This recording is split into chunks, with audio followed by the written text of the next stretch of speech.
வணக்கம். 10ஆம் வகுப்பு முடித்த பிறகு என்ன படிக்கலாம், எந்த பாதையை தேர்ந்தெடுக்கலாம் என்று யோசிக்கிறீர்களா? பல வழிகள் இருந்தாலும் மிக கடுமையான தொழில்முறை நுழைவுத் தேர்வுகளை எப்படி எதிர்கொள்வது என்பதுதான் பெரும்பாலான மாணவர்களுக்கும் பெற்றோர்களுக்கும் இருக்கும் மிகப்பெரிய சவால். அதற்கான ஒரு மாற்று வியூகத்தின் ஆழமான பகுப்பாய்வை, அதாவது ஒரு விரிவான எக்ஸ்பிளைனரை தான் இன்று நாம் பார்க்கப் போகிறோம். உள்ளே போவதற்கு முன் ஒரு நிமிடம் இந்த முக்கியமான கேள்வியை யோசித்து பாருங்கள். 12ஆம் வகுப்பு பொதுத் தேர்வில் ஒரு மாணவர் 600க்கு 600 மதிப்பெண்கள் வாங்குகிறார் என்று வைத்துக்கொள்வோம். அவருக்கு இந்தியாவின் தலைசிறந்த கல்லூரியில் இடம் கிடைப்பது உறுதியா? ஆச்சரியமாக இருந்தாலும் நாம் ஆய்வு செய்யும் தரவுகளின்படி பதில் இல்லை.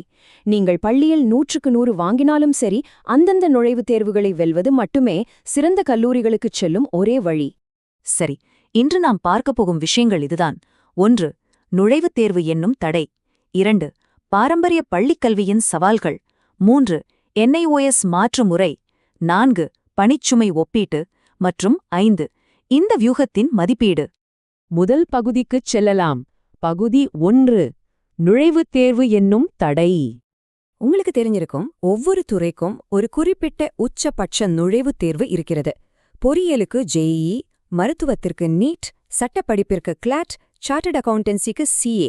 இதில் முக்கியமாக நாம் கவனிக்க வேண்டிய விஷயம் என்னவென்றால், வெறும் பள்ளி பாடங்களில் பாஸ் செய்வது மட்டும் இதற்கு போதாது. இந்த கடுமையான தேர்வுகளின் கட் ஆஃப் மதிப்பெண்களை எட்டுவதுதான் உண்மையான சவால். இது முற்றிலும் ஒரு தனி ஆட்டம். அடுத்து பகுதி 2. பாரம்பரிய பள்ளிக்கல்வியின் சவால்கள். இப்போது இந்த தரவு முன்வைக்கும் மிக மிக தீவிரமான, கொஞ்சம் சர்ச்சைக்குரிய ஒரு கருத்தை பார்ப்போம். வழக்கமான பள்ளியில் +1 மற்றும் +2 படிப்பது திறமை, நேரம் மற்றும் பணத்தை வீணாக்குவதாகும். இன்னது பள்ளிக்கூடம் போவது வீணா என்று நீங்கள் அதிர்ச்சியடையலாம். ஆனால் நுழைவுத் தேர்வுகளுக்கு தீவிரமாக தயாராகும் மாணவர்களுக்கு முழு நேர பள்ளி படிப்பு ஒரு பெரும் தடையாகவே இருக்கிறது என்று இந்த தரவு உறுதியாக வாதிக்கிறது. ஏன் அப்படி சொல்கிறார்கள்? கொஞ்சம் கணக்கு போட்டு பார்த்தால் உங்களுக்கே புரியும். 24, அதாவது 11 மற்றும் 12ஆம் வகுப்புகளில் ஒரு மாணவர் 12 பாடங்களுக்கு மொத்தம் 24 புத்தகங்களை படிக்க வேண்டும். இவ்வளவு பெரிய சுமையை சுமந்து கொண்டு வெறும் பார்ட் டைமாக நுழைவுத் தேர்வு பயிற்சிக்கு செல்வது கொஞ்சமும் பலனளிக்காது. மாணவர்களின் கவனம் சிதறடிக்கப்படுகிறது என்பதே இதற்கு முக்கிய காரணம். அப்படியானால் இதற்கு என்னதான் மாற்று வழி? அதுதான் பகுதி 3. NIOS மாற்று முறை. இந்த நேர பிரச்சினைக்கு அவர்கள் முன்வைக்கும் மிக சரியான தீர்வுதான் NIOS, அதாவது தேசிய திறந்தவழி பள்ளி நிறுவனம். இது ஏதோ ஒரு சாதாரண பிரைவேட் அமைப்பு என்று நினைத்துவிடாதீர்கள். CBSE போர்டு எப்படி மத்திய அரசாங்கத்தின் கீழ் இயங்குகிறதோ அதேபோல NIOS-உம் இந்திய அரசின் அதிகாரப்பூர்வ கல்வி வாரியம்தான். இங்கிருந்து பெறப்படும் 12ஆம் வகுப்பு சான்றிதழ் நாடு முழுவதும் முழுமையாக அங்கீகரிக்கப்பட்டது. சரி, பகுதி 4. பணிச்சுமை ஒப்பீடு. இது எப்படி வேலை செய்கிறது என்று பார்க்கலாம். பாரம்பரிய முறைக்கும் இந்த NIOS முறைக்கும் உள்ள மிகப்பெரிய வித்தியாசத்தை இப்போது ஒப்பிட்டு பார்ப்போம். வழக்கமான முறையில் 12 பாடங்கள், 24 புத்தகங்கள், அதோடு முழுநேர பள்ளிக்கூடம். ஆனால் NIOS முறையில் வெறும் 5 பாடங்கள், 5 புத்தகங்கள் மட்டுமே.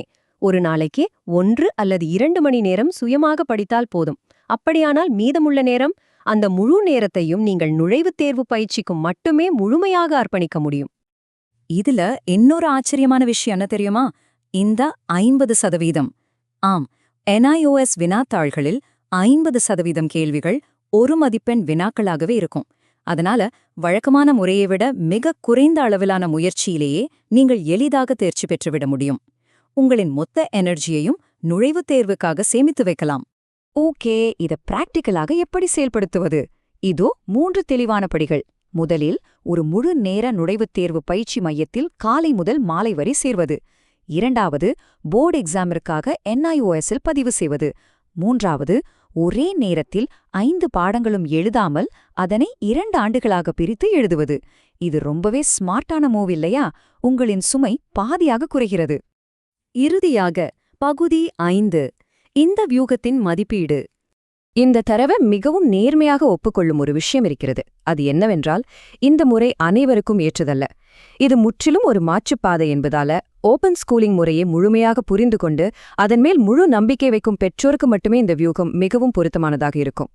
10ஆம் வகுப்பு முடித்த பிறகு தொழில்முறை வழிகாட்டுதல், முழுமையான உள்ளூர் சப்போர்ட், கேரியர் கைடன்ஸ் மற்றும் மாணவர் சேர்க்கைக்கான உதவிகள் தேவைப்படுபவர்கள் 8780572238 என்ற எண்ணிற்கு அழைக்கலாம் அல்லது வாட்ஸ்அப் செய்யலாம் என்று இந்த தரவில் கூறப்பட்டுள்ளது.